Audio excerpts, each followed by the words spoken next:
وہ لوگ نماز کیسے پڑھتے ہیں؟ ظاہر ہے کہ نماز اس وقت تک مکمل نہیں ہو سکتی جب تک کہ قرآن پاک کو درست پڑھنا نہ آ جائے۔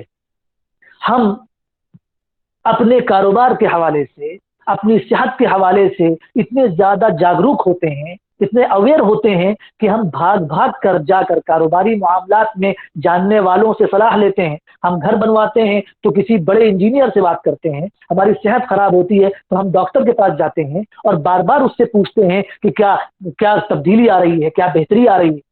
لیکن افسوس کا مقام یہ ہے کہ قرآن پاک پوری زندگی گزرنے کے بعد بھی ہم جا کر کسی حافظ قرآن، محلے کے امام صاحب، کسی عالم دین کے پاس پہنچ کر اس سے درخواست نہیں کرتے، حضرت میری سورہ فاتحہ سن لیجئے۔ پتہ نہیں میری سورہ فاتحہ درست بھی ہے یا نہیں، ہم یہ مان کر چلتے ہیں کہ ہماری سورہ فاتحہ بالکل درست ہے، اور ہم یہ مان کر چلتے ہیں کہ ہم نے جو بھی قرآن پاک پڑھا اور یاد کیا ہے وہ بالکل درست ہے، اس کو سنا کر تصحیح کرنے کی کوئی ضرورت نہیں ہے۔ میں معافی چاہتا ہوں، لیکن یہ عرض کرنا ضروری سمجھتا ہوں کیونکہ یہ میرا دینی فریضہ ہے۔ میں آپ کو بتلانا چاہتا ہوں 90% مسلمانوں کا قرآن پاک درست نہیں ہے، اور جب وہ غلط قرآن پاک پڑھتے ہیں تو اللہ سبحانہ وتعالیٰ ان کے اوپر رحمت نازل نہیں فرماتے، ان کے اوپر سکینت نازل نہیں فرماتے، اللہ اپنا غصہ اور اپنا غضب نازل فرماتے ہیں۔ اس لیے میری بہت خاص التجا اور درخواست ہے بچوں سے بھی، بڑوں سے بھی، بزرگوں سے بھی، کہ وہ قرآن پاک کو نہ صرف یہ کہ اپنے بچوں کو سکھانے کی فکر کریں، بلکہ اپنے قرآن پاک کو درست کرنے کی فکر کریں۔ اب کیا رہ گیا زندگی کے اندر؟ اب تو جانا ہی جانا ہے نا، اب تو آخرت کی تیاری کرنی ہے۔ اور اللہ سبحانہ وتعالیٰ نے اس کورونا کو لا کر ہم کو ہماری اوقات بتلا دی کہ ہم اللہ سبحانہ وتعالیٰ جب چاہیں پوری دنیا کو کام کرنے سے روک دیں، اور ہم کو اپنے گھروں کے اندر قید ہونے پر مجبور کر دیں، محصور ہونے پر مجبور کر دیں۔ اب کیا ہوگا؟ اب کون سا وقت آئے گا ہماری آنکھوں کو کھولنے کے لیے؟ قرآن پاک میں ارشاد فرمایا الم یأن للذین آمنوا ان تخشع قلوبهم لذکر اللہ، کیا ایمان والوں کے لیے اب بھی وقت نہیں آیا ہے کہ وہ اللہ کے ذکر سے ان کا دل خشیت حاصل کرے، اللہ کے ذکر سے ڈرے؟ یہ موقع ہے کہ ہم اللہ سبحانہ وتعالیٰ کو راضی کریں اور یہ عہد کریں کہ ہم قرآن پاک کو یاد کرنے کی فکر کریں گے۔ ملے گا ہم قرآن پاک کو یاد کریں گے، اور خالی یاد نہیں کریں گے بلکہ صحت کے ساتھ، تجوید کے ساتھ اس کو پڑھنے کا اہتمام کریں گے۔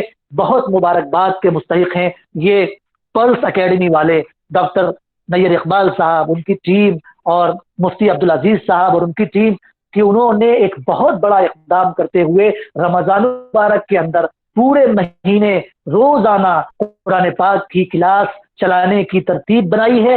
اللہ سبحانہ وتعالیٰ ان کے اس کام کو قبول فرمائے، کامیاب فرمائے، اور آپ تمام لوگوں کو اور مجھے بھی قرآن پاک سیکھ کر سکھانے کی اور عمل کرنے کی توفیق عطا فرمائے۔ وآخر دعوانا ان الحمد للہ رب العالمین، والسلام علیکم ورحمۃ اللہ وبرکاتہ۔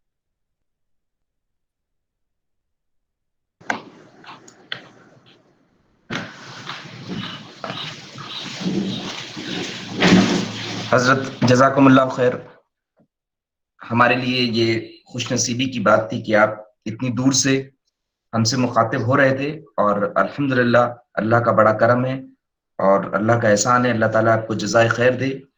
اور یہ ماشاءاللہ اللہ تبارک و تعالیٰ نے ہمارے لیے یہ خوش قسمتی رکھی کہ ہم آپ جیسے بزرگ کو اتنی دور سے سن رہے ہیں۔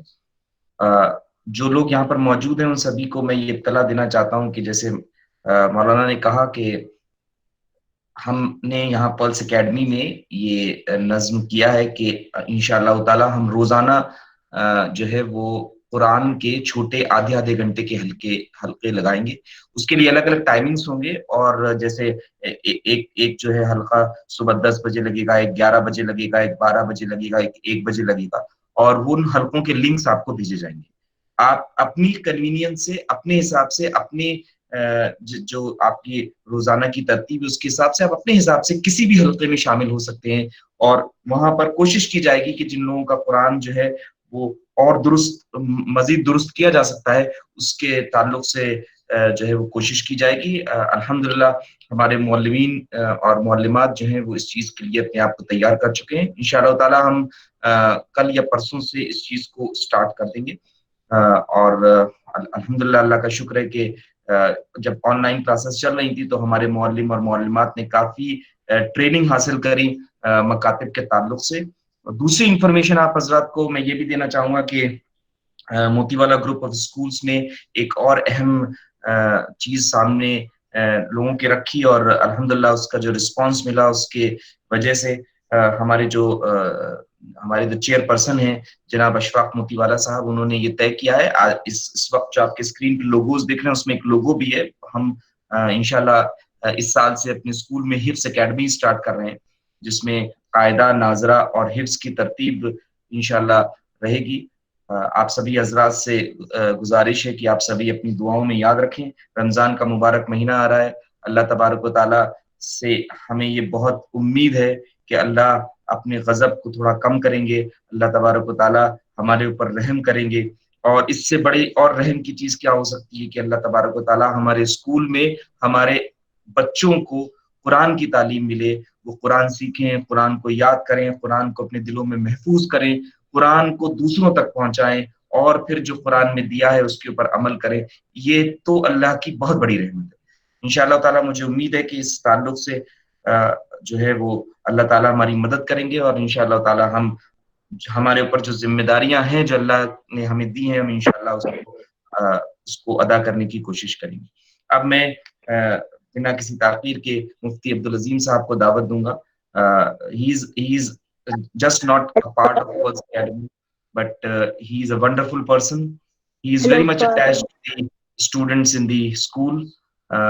مفتی عبدالعظیم صاحب کو ہمارے سارے بچے بہت پیار اور محبت کرتے ہیں. ہماری یہ آج جو بچے یہاں موجود ہیں پلس اکیڈمی کے، ان کے پیرنٹس، ہماری خوش نصیبی ہے کہ آج مفتی صاحب جو ہیں وہ ہم سے مخاطب ہوں گے. میں مفتی صاحب سے درخواست کروں گا کہ ہمارے بچوں کو اور ان کے پیرنٹس کو مخاطب کریں.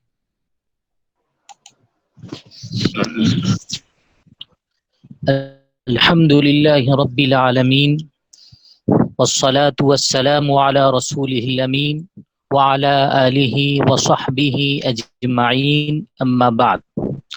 قال الله عز وجل في القرآن الكريم والفرقان الحميد: فأعوذ بالله من الشيطان الرجيم، بسم الله الرحمن الرحيم، يا أيها الذين آمنوا كتب عليكم الصيام كما كتب على الذين من قبلكم لعلكم تتقون. صدق الله المولانا العظيم وصدق رسوله النبي الكريم. محترم پرنسپل سر، ہمارے معزز مہمان حضرت مولانا سعد قاسمی صاحب دامت برکاتہم، پیرنٹس اور پیارے بچوں اور بچیوں، ہر ایک چیز کے کچھ نہ کچھ حقوق ہوتے ہیں، رائٹس ہوتے ہیں، اور ان حقوق کا ادا کرنا ضروری ہے. پھر کسی پر آپ احسان کریں تو بہت اچھی بات ہے، لیکن آپ کسی پر احسانات کر رہے ہیں جو آپ پر لازم نہیں ہیں، تو احسانات تو آپ بہت کر رہے ہیں، لیکن اس کے جو حقوق ہیں، اس کے جو رائٹس ہیں آپ پر لازم اور ضروری ہیں، وہ آپ ادا نہیں کر رہے ہیں، تو اس کو کوئی اچھا نہیں سمجھے گا. اسی طرح رمضان کے کچھ حقوق ہیں، کچھ رائٹس ہیں، اور کچھ زائد چیزیں ہیں. رمضان کے کچھ حقوق ہیں اور کچھ زائد اور ایکسٹرا چیزیں ہیں. یہاں بھی رمضان کے حقوق کی ادائیگی اور اس کے ساتھ زائد چیزیں بھی کر لے تو بہت اچھی بات ہے، لیکن زائد چیزیں جو ذمے میں لازم نہیں، ان کا تو بہت اہتمام کیا جا رہا ہے، اس کو بہت اچھی طرح ادا کیا جا رہا ہے. لیکن رمضان کے جو حقوق، جو رائٹس ہم پر لازم ہیں، اس کو کرنا ضروری ہے، ان کو ادا نہیں کیا جا رہا ہے، تو یہ بات درست نہیں ہے، اچھی بات نہیں. تو رمضان کے حقوق کے ٹاپک پر میں آپ حضرات سے مخاطب ہوں کہ رمضان کے کیا حقوق ہے اور ایکسٹرا چیزیں کیا کیا ہے. انشاءاللہ بہت شارٹ انداز میں اختصار کے ساتھ آپ بچوں کے سامنے پیش کریں گے. آپ اس کو سنیے اور اس پر عمل کرنے کی کوشش کیجیے. اللہ تعالی ہم سب کو عمل کی توفیق عطا فرمائے.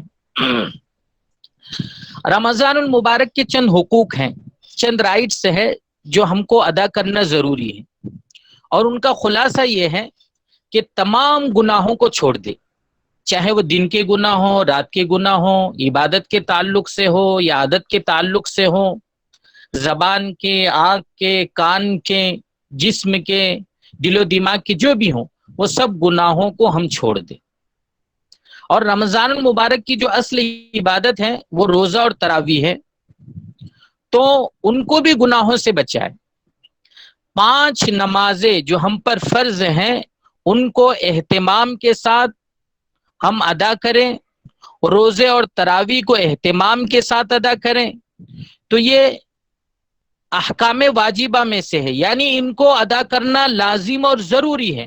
یہ رمضان المبارک کے حقوق ہیں. اور قرآن کریم کو کثرت سے تلاوت کرنا، اعتکاف کرنا اور رات میں تہجد پڑھنا، یہ سب جو ہے زائد چیزیں ہیں، ایکسٹرا چیزیں ہیں. دونوں چیزیں ہم نے آپ کو بتا دی. ایک تو یہ ہے کہ گناہوں سے بچنا، ہر طرح کے گناہوں سے، نمازوں کی پابندی کرنا، تراویح اور روزے کا اہتمام کرنا، اور اس کے ساتھ ساتھ اگر ہم ایکسٹرا چیزیں تلاوت کثرت کے ساتھ کرتے ہیں، اعتکاف بھی کرتے ہیں، اور رات میں جو ہے اللہ کے سامنے کھڑے ہو کر اللہ کی عبادت بھی کرتے ہیں، تو یہ بڑی اچھی بات ہے. تو اگر کوئی، ابھی اس کی مثال سمجھ لیجیے، اگر کوئی مہمان کے سامنے کھانے کی جو چیزیں رکھی جاتی ہے، مثال کے ذریعے سے میں یہ بات سمجھانے جا رہا ہوں کہ ایکسٹرا چیزیں کیا ہوتی ہیں اور ضروری اور لازمی چیزیں کیا ہوتی ہیں. اب دیکھیے، آپ کے گھر کوئی مہمان آئے تو مہمان کے سامنے کھانے کے لیے جو چیزیں رکھی جاتی ہے ان میں اصل چیز تو گوشت اور روٹی ہوتی ہے. جیسے آپ نے کوئی کھانا وغیرہ بنایا تو اس میں اصل چیز تو گوشت اور روٹی ہے، باقی جو چیزیں ہوتی ہے وہ مربع، اچار، چٹنی وغیرہ، تو یہ دسترخوان کی زینت ہوتی ہے. یہ چیزیں، جو چیز ہم کھا رہے ہیں اس کو ہضم کرنے میں یہ چیزیں مددگار ہوتی ہیں، اور اس کے ذریعے سے کھانے میں لذت بھی پیدا کی جاتی ہے.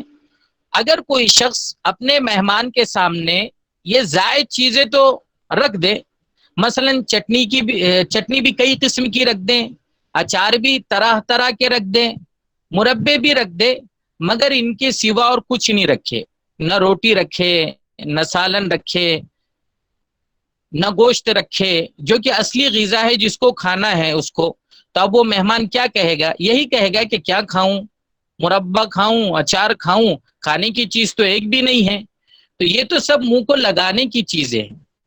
اگر اسی طرح آپ نے اپنا رمضان اس حالت میں اللہ تعالیٰ کے سامنے پیش کیا کہ اس میں اصل چیز تو ہے ہی نہیں، اس میں اصل چیز تو ہے ہی نہیں، یعنی نمازیں 5 نمازیں پابندی کے ساتھ آپ کو پڑھنا تھی، آپ نے اس میں آناکانی کی، صبح جو ہے رات میں سوئے اور سحری کر کے سوئے تو فجر کی نماز آپ نے غائب کر دی، اور پھر جو ہے فجر بعد کچھ لوگ سوئے تو ظہر کی نماز انہوں نے قضا کر دی، تو اب نمازوں میں آناکانی کی، اور تراویح بھی جو ہے ڈھنگ کی نہیں پڑی، تو اصل چیز جو تھی وہ آپ نے کی نہیں.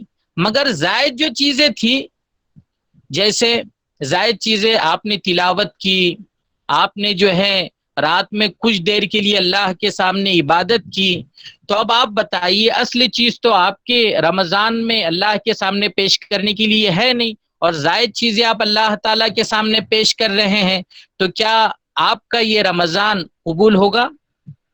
اگر آپ کے پاس اصل چیز تو ہے مگر آپ کے پاس ایکسٹرا چیزیں نہیں، یہ دوسری چیز سمجھا رہا ہوں آپ کو، اس کو دھیان سے سمجھیے.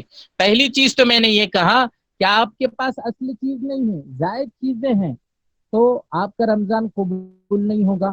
اور اگر آپ کے پاس اصل چیز ہے، یعنی دن بھر آپ گناہوں سے بچتے رہے، آپ جھوٹ نہیں بولے، آپ نے کسی کی غیبت نہیں کی، آپ نے فضول باتیں نہیں کی، آپ نے ٹی وی نہیں دیکھی، آپ سب گناہوں سے آپ بچتے رہے، اور آپ نے سحری بھی حلال کھانے سے کی، آپ نے افطار بھی حلال کھانے سے کی، پھر چاہے رات کو آپ اچھی طرح سوتے رہے، آپ نے تہجد بھی نہیں پڑھی، وظیفے بھی نہیں پڑھے، مگر یہ کہ گناہوں کے پاس نہ بھٹکے، تو آپ کا رمضان بخدا اس شخص سے اچھا ہے۔ آپ توجہ دیجئے کہ آپ کا رمضان بخدا اس شخص سے اچھا ہے کہ جس کی تہجد بھی ہے، چاشت بھی ہے، ذکر و اذکار بھی کر رہا ہے، تلاوت بھی کر رہا ہے، استغفار بھی کر رہا ہے، سب کچھ ہے، مگر ساتھ ہی ساتھ غیبتیں بھی کر رہا ہے، جھوٹ بھی بول رہا ہے، دھوکے دینے کے پلان بھی بنا رہا ہے، برائی بھی کر رہا ہے، لہو و لعب فضول کاموں میں مبتلا بھی ہے، لڑ رہا اور جھگڑ بھی رہا ہے، اور دل میں کسی کے تعلق سے بغض اور حسد، تو پھر ایسے شخص آپ کا رمضان 10 درجے اچھا ہے۔ یعنی آپ نے 10 چیزیں کم کی، لیکن آپ نے تراویح پابندی کے ساتھ پڑھی، آپ نے روزہ اچھا رکھا، آپ نے 5 نماز اچھی پڑھی، ماں باپ کا جو حقوق واجبات تھے آپ نے وہ ادا کیے، تو آپ کا رمضان بہت اچھا ہے، کیونکہ آپ نے گناہوں سے پاک رمضان کو گزارا ہے۔ اب میں ایک حدیث کے ذریعے سے آپ کو سمجھانے کی کوشش کرتا ہوں۔ یہ حدیث حضرت عبداللہ ابن عباس رضی اللہ عنہما کی حدیث ہے، اور اس کو جو ہے بیہقی نے روایت کیا ہے۔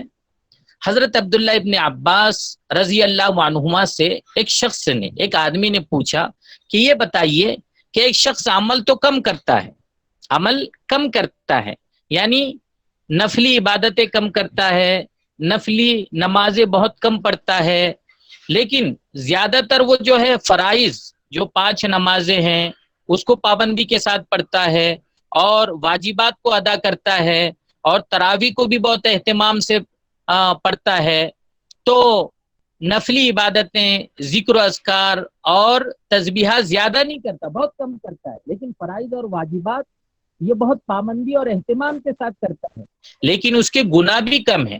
نفلی عبادتیں زیادہ نہیں ہیں، ذکر و اذکار زیادہ نہیں کرتا، لیکن فرائض اور واجبات کی پابندی کرتا اور گناہ بھی کم ہے۔ ایسا شخص آپ کو زیادہ پسند ہوگا، یا آپ کو وہ شخص زیادہ پسند ہوگا جس کی نفلی عبادتیں بھی بہت ہیں لیکن گناہ بہت زیادہ ہے؟ نفلی عبادتیں بھی بہت ہیں، یعنی عبادتیں بھی خوب کرنا اور گناہ بھی خوب کر رہا ہے۔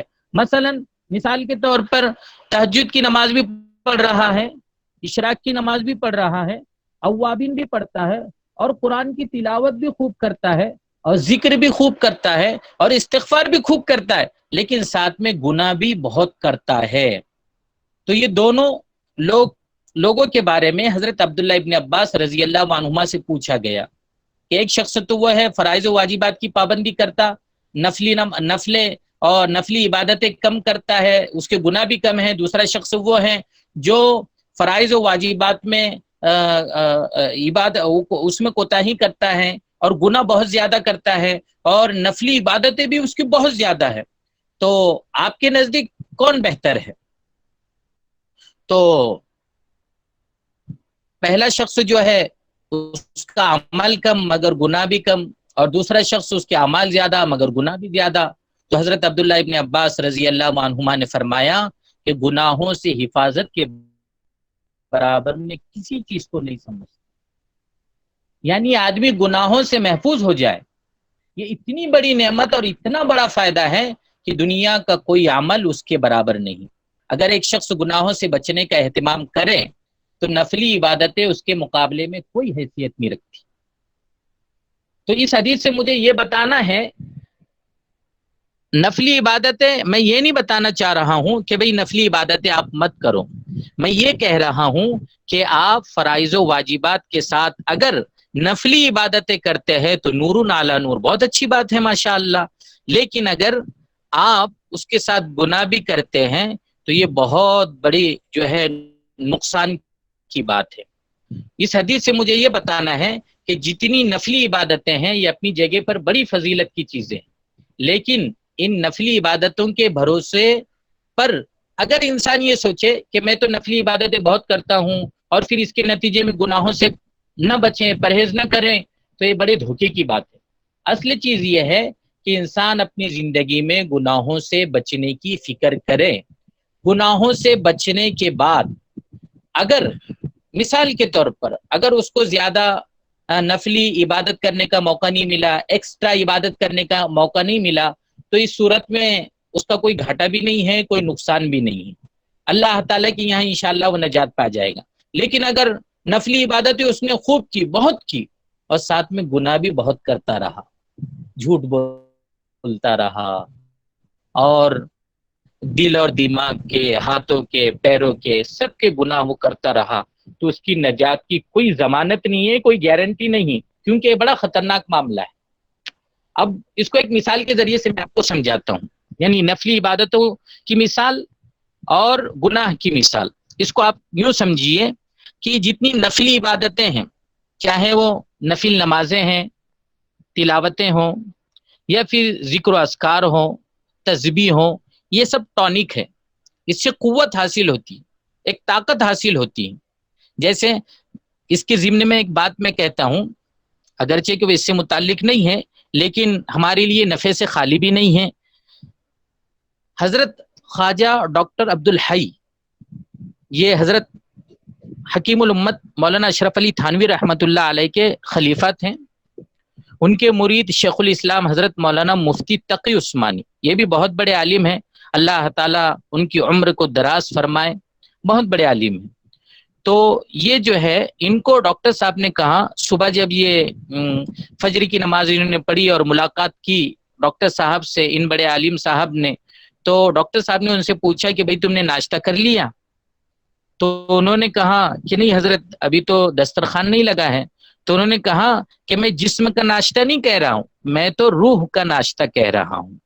تو یہ جو ذکر و اذکار ہے، یہ تلاوت ہے، یہ روح کا ناشتہ ہے، اس سے جو ہے روح اسٹرانگ ہوتی ہے، مضبوط ہوتی ہے، روح کو قوت ملتی ہے، اور اس کے ذریعے سے آدمی اعمال کرتا ہے۔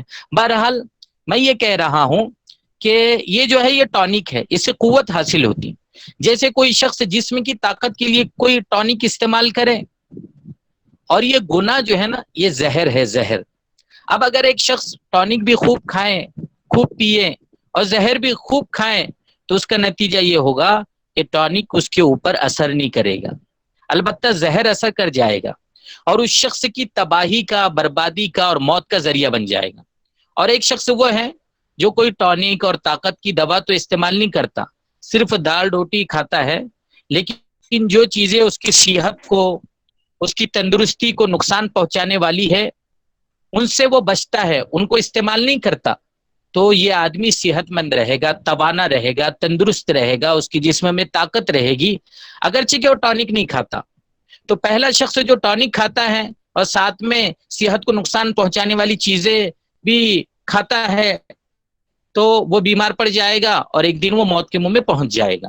تو نفلی عبادتیں بہت کر رہا ہے کوئی، اور گناہوں سے نہیں بچ رہا ہے، تو پھر اس کو اپنی فکر کرنا چاہیے، اس کے ذریعے سے وہ نجات نہیں کر سکتا، حاصل کر سکتا۔ لہٰذا یہ فکر ہونا چاہیے کہ ہماری صبح سے لے کر شام تک کی زندگی سے گناہ نکل جائیں، برائیاں نکل جائیں، معصیتیں نکل جائیں۔ اور یہ رمضان المبارک، یہ بڑا قیمتی مہینہ ہے، بڑا فضائل والا مہینہ ہے۔ ایک فرض ادا کر رہے ہم تو اس کا ثواب 70 فرائض کے برابر مل رہا ہے۔ تو آپ اندازہ لگائیے، ایسے وقت میں اگر ہم اللہ تعالیٰ کی اس مہینے میں نافرمانی کریں گے تو پھر کتنا بڑا گناہ ہم کو ملے گا۔ اس لیے بچوں سے بھی میری درخواست ہے کہ اپنے ماں باپ کی بھی گھر میں فرما برداری کرے، ان کے حقوق کو ادا کرے، ان کی بات کو مانے، اور ہم سب جو ہے 5 نمازوں کی پابندی کرے، اہتمام کے ساتھ ان کو پڑھے، اور تراویح بھی بہت اہتمام کے ساتھ پڑھے، اور روزے کو گناہوں سے پاک رکھیں۔ بہت سارے لوگ گناہ کرتے ہیں، لیکن غیبتیں جاری ہے، اور دوسرے جو ہے فضول کام ان کے روزے کی حالت میں جاری ہے۔ تو یہ گناہ جو ہے نا، اس کی وجہ سے آپ کا جو روزہ ہے وہ اس کا ثواب آپ کو نہیں ملتا، بلکہ بھوکے پیاسے رہنے کے علاوہ آپ کو کچھ حاصل نہیں ہو سکتا۔ تو آج کا جو ہمارا ٹاپک تھا حقوق رمضان، تو رمضان کے اصل جو حقوق ہے وہ ہیں احکام واجبہ کی پابندی۔ احکام واجبہ یہ ہے کہ کہ آپ 5 نمازیں پابندی کے ساتھ با جماعت ادا کریں، آپ روزے کو اہتمام کے ساتھ رکھیں، اس کو گناہوں سے بچائیں، آپ تراویح بھی بہت اہتمام کے ساتھ پڑھیں، اور ہر طرح کے گناہ سے بچیں، ہر قسم کے گناہ سے بچیں، تو انشاءاللہ ہم رمضان کے حقوق کو ادا کرنے والے ہوں گے۔ اور اللہ کے رسول صلی اللہ علیہ وسلم نے ارشاد فرمایا، بڑی پیاری حدیث ہے، میں وہ آپ کے سامنے پڑھ رہا ہوں، آپ اس کو ذہن میں رکھیے اور اس کے مطابق آپ عمل کیجئے۔ اذا سلم رمضان سلمت السنہ، اگر رمضان سلامتی سے گزر گیا، یعنی رمضان میں ہم نے کوئی گناہ نہیں کیا، اللہ تعالیٰ کی اطاعت اور فرما برداری کرتے رہے، تو پھر پورا سال ہمارا سلامتی سے گزرے گا۔ لہٰذا ہم سب کو کوشش کرنی چاہیے کہ رمضان گناہوں سے دور رہ کر اس طرح گزارے کہ نہ اللہ کے حقوق ضائع ہوں، نہ بندوں کے حقوق ضائع ہوں، نہ آپ کسی کو ستائے، نہ کوئی آپ کو ستائے، آپ اپنے گھر میں سلامتی کے ساتھ عافیت کے ساتھ رہیں، اور جہاں کہیں جائے تو وہاں بھی سلامتی اور عافیت کے ساتھ اپنے وقت کو گزارے۔ اور اگر اپنے وقت کی حفاظت کرنا ہے تو پھر آپ جو ہے اللہ تعالیٰ کی عبادت میں لگے۔ اللہ تعالیٰ نے ہم کو سنہرا موقع دیا ہے، کہیں جانا نہیں ہے، گھر میں ہی رہنا ہے۔ اس سے پہلے بھی ہم نے جو ہے استقبال رمضان میں آپ سے کہا کہ آپ جو ہے ایک نظام الاوقات بنائیے، تاکہ اس نظام کے مطابق، اس ٹائم ٹیبل کے مطابق ہم اپنے رمضان کو گزار سکیں، کہ بھئی ہم کو صبح کیا کرنا ہے، دوپہر کیا کرنا ہے، یہ پورا ٹائم ٹیبل بنائیے آپ، اور اس کے مطابق جو ہے اپنے رمضان کو گزاریے۔ انشاءاللہ ہمارا رمضان عافیت کے ساتھ گزرے گا تو سارا سال خیر اور سلامتی کے ساتھ انشاءاللہ گزرے گا۔ اللہ تعالیٰ سے دعا ہے کہ اللہ تعالیٰ ان کہی گئی باتوں کو ہم سب کو ان کہی گئی باتوں پر عمل کی توفیق عطا فرمائے۔ وآخر دعوانا ان الحمدللہ رب العالمین۔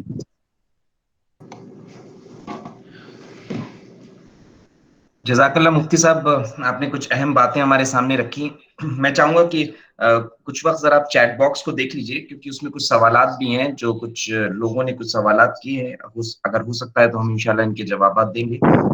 مفتی جی صاحب انشاءاللہ چیٹ باکس دیکھ رہے ہیں، ہم جو ہے وہ آپ لوگوں کے سامنے یہ بات رکھ رہے تھے کہ ہمارا جو یہ نظام ہم نے طے کیا ہے انشاءاللہ تعالیٰ کہ ہم کل سے جو ہے وہ کچھ حلقے، آن لائن حلقے جو ہیں وہ رکھیں گے قرآن کے، اور لنکس بھیجے جائیں گے۔